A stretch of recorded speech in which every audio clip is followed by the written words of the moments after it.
ओम नमो भगवते वासुदेवाय। आप सभी को राधे राधे।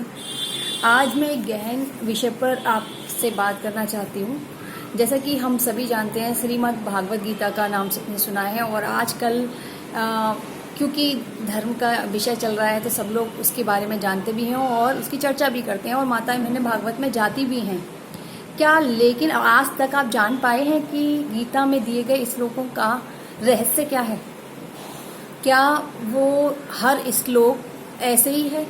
क्या सिर्फ उससे आपको मुक्ति ही मिलती है या कुछ और भी है? जैसा कि कहते हैं ना, गीता का एक श्लोक भी पढ़ लेते हैं तो आप पापों से मुक्त हो जाते हैं। या गीता हम सुनते क्यों हैं? मोक्ष की प्राप्ति के लिए। लेकिन वहीं बात खत्म नहीं हो जाती है, क्योंकि वो गीता है और वो भागवत है, वो ईश्वर के मुंह से निकली हुई वाणी है, तो उसका अर्थ तो अलग ही होगा, उसका प्रभाव तो अलग होगा ही। तो मैं आपको आज गीता के श्लोकों का रहस्य बताती हूँ, अगर आप जानने के इच्छुक हों तो। गीता का प्रत्येक श्लोक जिस तरह दवा के लिए पुराने टाइम में मंत्रों का भी, और आज भी है, अगर शास्त्र पढ़ेंगे तो बहुत सारी बीमारियों का हम मंत्रों द्वारा इलाज कर सकते हैं। ऐसे हैं उन नियमों को पूरा करने से, यानी जड़ी बूटियों से भी इलाज हो जाता है। पूरे पहले जो महात्मा थे वो मंत्रों द्वारा अच्छी बड़ी से बड़ी शक्ति का भी निवारण, बुरी शक्तियों का निवारण कर देते थे। तो इसी तरह गीता का श्लोक का प्रत्येक अर्थ, यानी प्रत्येक श्लोक जो है, अपने आप में बहुत सारे रहस्यों को छुपाए हुए है। तो मैं आपको छोटी सी बात कहती हूँ। अब हम चल देंगे गीता के रहस्यों को कैसे आप जानना चाहेंगे वो मैं आपको बता देती हूँ। आप कहेंगे कि श्लोक हैं, हमने पढ़ लिया, हम मोक्ष की प्राप्ति हो जाएगी, यही है। पर यही बात खत्म नहीं हो जाती। सबसे पहले तो मैं ये कहूँगी कि जो लोग बहाना बनाते हैं ना, हमारे पास गीता तो है लेकिन हमारे पास पढ़ने का टाइम नहीं है, हम भागवत में जा नहीं पाए, अन्यथा हमें भी बड़ा मन होता है। मत जाइए, आपको नहीं जाना है, आप मत जाइए, आपके पास टाइम नहीं है ना, तो ये बहाना मत बनाइए।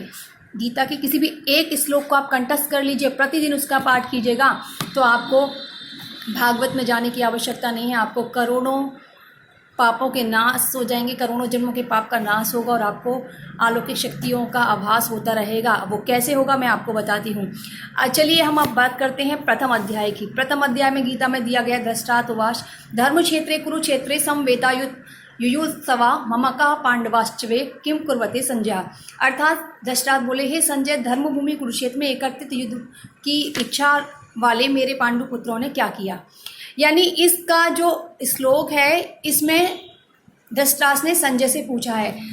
अगर आप इस श्लोक का पाठ करते हैं तो आपके अंदर जिज्ञासा होती है प्रश्नों की। आप इस श्लोक का श्रवण कर रहे हैं तो आपके अंदर प्रश्नों को जानने की जिज्ञासा यानी कि चेष्टा बढ़ती जाएगी। दूसरा श्लोक है जिसमें संजय ने उनको जवाब दिया कि राजा दुर्योधन ने व्यूह रचनायुक्त पांडवों की सेना को देखकर द्रोणाचार्य के पास जाकर ये वचन कहा है। अगर आप इस श्लोक का पाठ करते हैं तो षड्यंत्रकारी दिमाग आपका चलेगा। तीसरा श्लोक है पश्चेता पांडुपुत्राणाम माचार्य महंति चुमा व्यूणाम द्रुपद पुत्रेण च शिष्यण धीमता। हे आचार्य, आपके बुद्धिमान शिष्य द्रुपद पुत्र दृष्टिद्युम्न द्वारा व्यूकार खड़ी की गई है पांडुपुत्रों की इस बड़ी भारी सेना को देखिए। यानी कि जिन लोगों की किसी से लड़ाई चल रही है तो वो इस श्लोक के पाठ करने से यानी कि अपने षड्यंत्र को रचने में कामयाब रहेंगे, यानी कि पूरी तरीके से सज्ज हो जाएंगे। अब जीतेंगे नहीं जीतेंगे ये ऊपर वाले पर है, मैं आपको इस श्लोक के विषय में बता रही हूँ, यानी कि प्रथम अध्याय का तीसरा श्लोक। लेकिन अब एक ही वीडियो में सारे श्लोकों के विषय में आपको नहीं बता सकती, तो मैं आपको मुख्य चीज़ बताती हूँ। जिस तरह से उसका अर्थ है उसी अनुसार आप जिस भी श्लोक का आप पाठ करेंगे आपके जीवन में वही उसका आचरण आ जाएगा। कैसे? एक एग्जाम्पल आपको देती हूँ। गीता के 11वें अध्याय का 10वां श्लोक है, अनेक वक्त्र नयनम अनेक अद्भुत दर्शनम अनेक दिव्यवर्णम दिव्यानेको दतायुधम।